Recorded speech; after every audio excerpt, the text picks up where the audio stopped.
Welcome, everyone. Hi, I'm Keith Vitali, and welcome to Sidekick Podcast. In this episode, I want to talk about my experience working on Revenge of the Ninja, specifically my dying scene I had. It was pretty unique.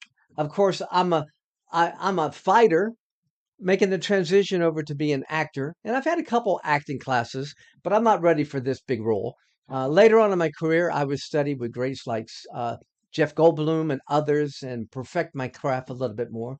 But at this time, I'm really raw. Now, I had worked earlier on another film as a stuntman, Force 5. That was my first film. I worked with the great Joe Lewis, the late Joe Lewis, Richard Norton, Ben Urquidez, and about 50 other dynamic martial artists. It was a great experience, and it was kind of nice just to sit back and learn the process of filmmaking. So here it is, a couple years later, a year later, I get my first starring role, and it is for Revenge of the Ninja. As you can see, now get this, my second movie is a starring role with the great Jackie Chan. So I know I'm very blessed to have these as my first two films. Now, Revenge of the Ninja was the movie that started the ninja craze. So much so that this is hard to almost to just gather in. One of the weeks where Variety came out with the top movies of the week, Revenge of the Ninja was the number three movie of the week. Now, get this. These are iconic movies that were also in the top 10 that week. Risky Business, Mr. Mom, Easy Money, National Lampoon with Chevy Chase, Flashdance, Return of the Jedi, and Trading Places. All gigantic films, and yet Revenge of the Ninja was the third grossing movie of that week, which is pretty phenomenal. We had a premiere, and I had one for me in Atlanta as well as one for me in Los Angeles. So it's a great experience. So here it is. It's my first starring role, and it's my first dying scene. And I wasn't prepared for this. I'm very comfortable with all the fight sequences, but when it comes to the acting, of course, being a new actor, I wasn't as comfortable. So here I'm having to get killed by the bad ninja. I go down. I'm lying there on the ground and I recite my lines and then I die.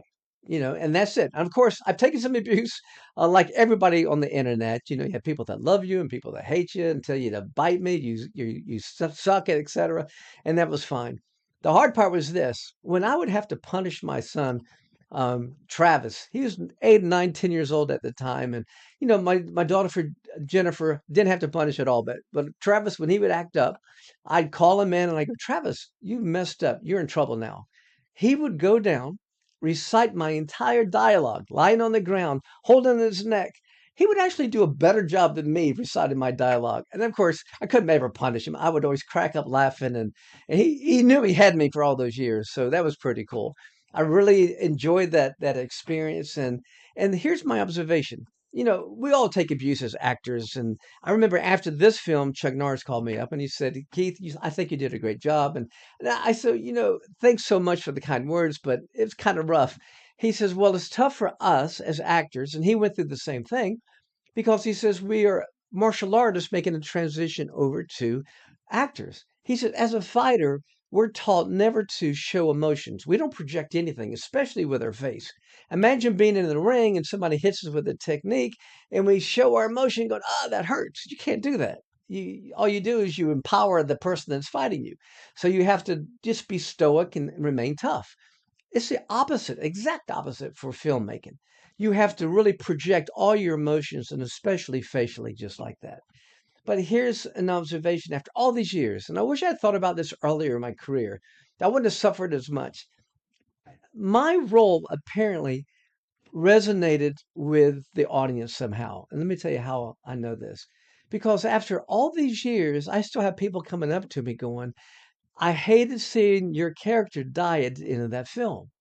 And I thought that was really nice. I mean, it's not about the acting or the kicks or the punches. Whatever I did in my performance apparently resonated with the audience enough where they didn't want to see me die at the end of the film. And really, that's all you can do as an actor is appeal to your audience, your character. So that's pretty cool. Just imagine if you don't like the character, you hope the guy would die. You don't care. You're hoping the guy dies. But I think that's been the common denominator after all these years of people that I've met and have no idea who I am, and they go, "Well, I loved your film, and I hated when you died at the end of that film." So no, that's good. That's almost a feather in my cap, and that's pretty cool. Well, listen, I hope you enjoyed this episode, and if you did, please check out my other episodes about Revenge of the Ninja. It was phenomenal experience making those movies. If you like this, please like it, share it, and don't forget to subscribe. Then check out the other episodes. Until then, take care. Ciao.